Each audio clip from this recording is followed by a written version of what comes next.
सोचिए, आप एक बस में बैठे हैं, बस चल रही है, अगला स्टॉप आता है और आप अचानक से गायब। ना कोई चीखने की आवाज़, ना ही कोई विटनेस और ना ही कोई स्ट्रगल।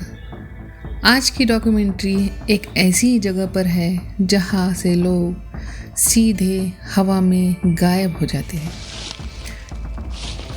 उस जगह का नाम है बेनिंगटन ट्रायंगल। ये जगह अमेरिका के वर्मोंट स्टेट में है। यह जगह एक घने जंगल के बीच ट्रायंगुलर शेप में है।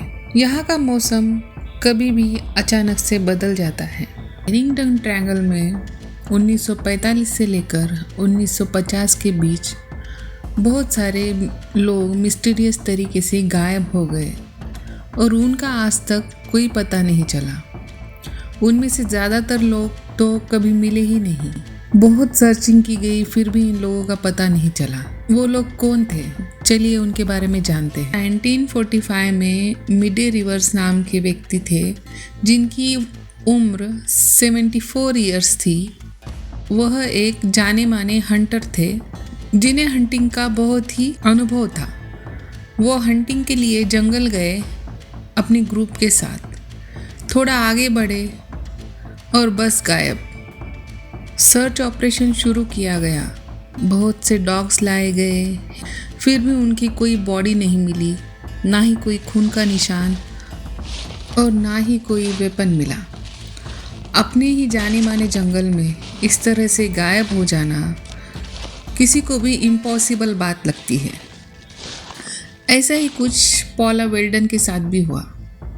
जब पॉला वेल्डन सिर्फ 18 साल की थी और वह बेनिंगटन के एक कॉलेज स्टूडेंट थी। वह हाइकिंग के लिए लॉन्ग ट्रेल पर निकली थी।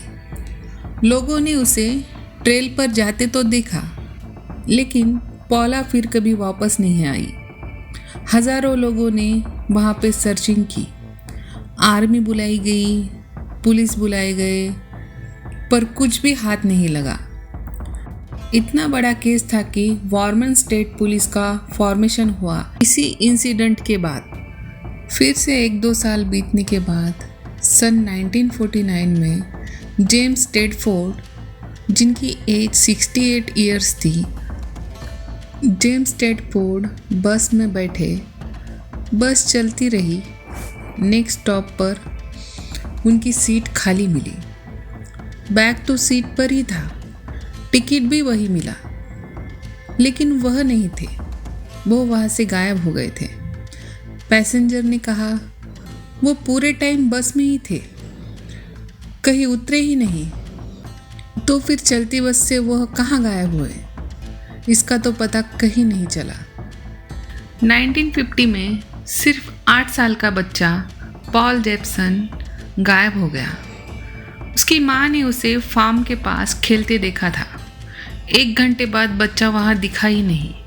पुलिस के सर्च डॉग ने पॉल को ढूंढना शुरू किया। उन्होंने स्मेल सूंघी और वह सूंघते हुए वे माउंटेन ट्रेल तक पहुँचे और फिर अचानक स्मेल गायब हो गई, जैसे कि वह बच्चा कभी एग्जिस्ट ही करता ना हो। सब हैरान हो गए। इसी तरह से 1950 में कुछ लोग मिस्टीरियस तरीके से वहाँ पर गायब हुए थे। उन्हीं में से एक नाम है फ्रीडा लैंगर, जिनकी एज सिर्फ 53 ईयर्स की थी और वह हाइकिंग के दौरान रिवर में गिर गई थी। कपड़े चेंज करने के लिए जंगल में गई और कभी वापस ही नहीं आई। लेकिन इनकी बॉडी 6 महीने बाद उसी जगह मिली थी, जो पहले ही मल्टीपल टाइम्स सर्च हो चुकी थी। अब सवाल यह था कि बॉडी पहले क्यों नहीं मिली, 6 महीनों के बाद क्यों मिली। कुछ लोगों का मानना तो यह है कि मैग्नेटिक फील्ड की वजह से वहाँ पे कंपास काम नहीं करते।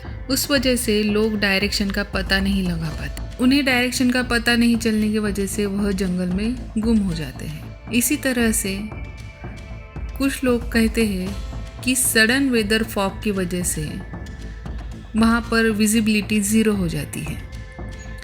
इसी वजह से लोग शायद माउंटेन से नीचे गिर सकते हैं और गायब हो जाते हैं। कुछ नेटिव अमेरिकन लोगों का मानना है कि यह एक कर्स्ड लैंड है। यह मिस्ट्री अभी तक अनसॉल्व है। वहाँ पर ना ही कोई फिजिकल एविडेंस मिला, ना ही कोई क्लियर क्राइम पैटर्न। साइंस के पास पॉसिबिलिटीज तो है, लेकिन आंसर नहीं। आज भी बहुत लोग बेनिंगटन ट्रायंगल में घूमने के लिए जाते हैं। ज़्यादातर लोग वापस आते हैं, लेकिन सवाल ये है कि जो नहीं आए वो कहाँ गए या सिर्फ गायब कर देती है। यह तो अभी तक की अनसॉल्व मिस्ट्री है। अगर आपको वीडियो अच्छी लगे तो लाइक, शेयर और सब्सक्राइब ज़रूर करना।